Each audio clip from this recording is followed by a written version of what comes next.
আজকে ভাবলাম একটা ফুল ডেইলি ব্লগ শ্যুট করি, যদিও এতে ফুল ডেইলি ব্লগ নেই, কেননা আজকে আমার ম্যাক্সিমাম দিনটাই কেটে গেছে editing, thinking, next day planning এইসব নিয়েই ম্যাক্সিমাম।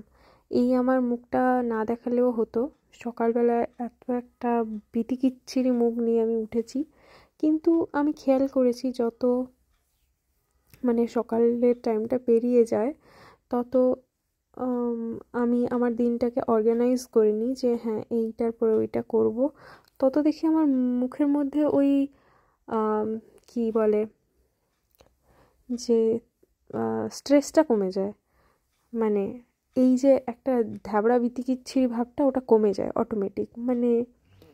যত স্ট্রেস ফ্রি থাকবে তত ইওর মুখটা গ্লো করবে আর কি। তো এই হলো আমার গাছ।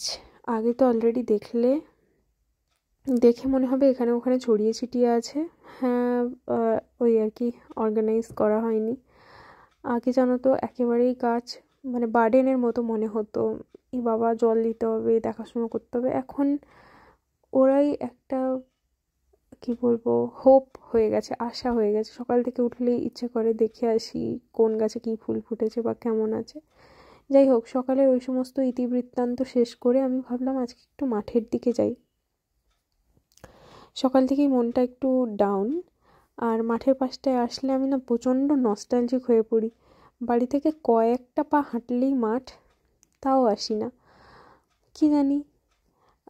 এখানে দেখছি হয়তো কুমড়ো গাছ বা পুঁই গাছ লাগানো হবে, তাই জন্য জায়গাটাকে প্রিপেয়ার করে রাখা হয়েছে।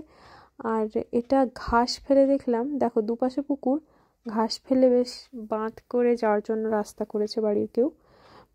তো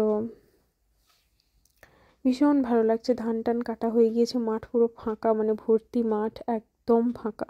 ঠিক এই জায়গাটাই দাদু দোলনা টাঙিয়ে বসতো। কি আর করা যাবে, এটাই নিয়ম।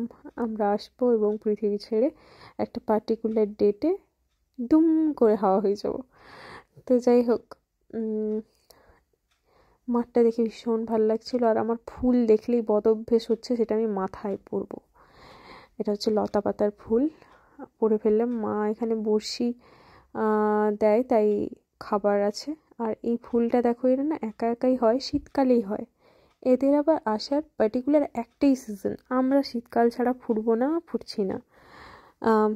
ভালো লাগে, স্পেশালি ওয়েলকাম করে হয়তো শীতকাল। তারপরে ব্রাশ ট্রাশ নিয়ে বেরিয়ে পড়লাম। এখানে অনেকটা পর আবার একটা ক্লিপ দেখছো, তখন বাজে 10:30। ঠিক করলাম আজকে আমি পান্তা খাবো। যেমন বলা তেমনি কাজ, পান্তা খেয়ে আবার আমি জড়িয়েছি চাদর। মাকে সেটাই বলছিলাম যে পান্তা খেতেই বা কে বলে, চাদর চড়াতেই বা কে বলে। আর লতা পাতাটার হয়েছে এই অবস্থা, তখন মনটা খারাপ হয়ে যায়। কি সুন্দর তরতাজা একটা ফুল তুললাম, আর সে কিনা লতিয়ে এই হয়ে গেল। তারপরে আবার এটা দুপুরবেলা, ওই যে আমার মাথার কাছে খাতা পাতা পড়ে বললাম না, আজকে এডিটিং আর এই করতেই দিনটা কেটে গেল।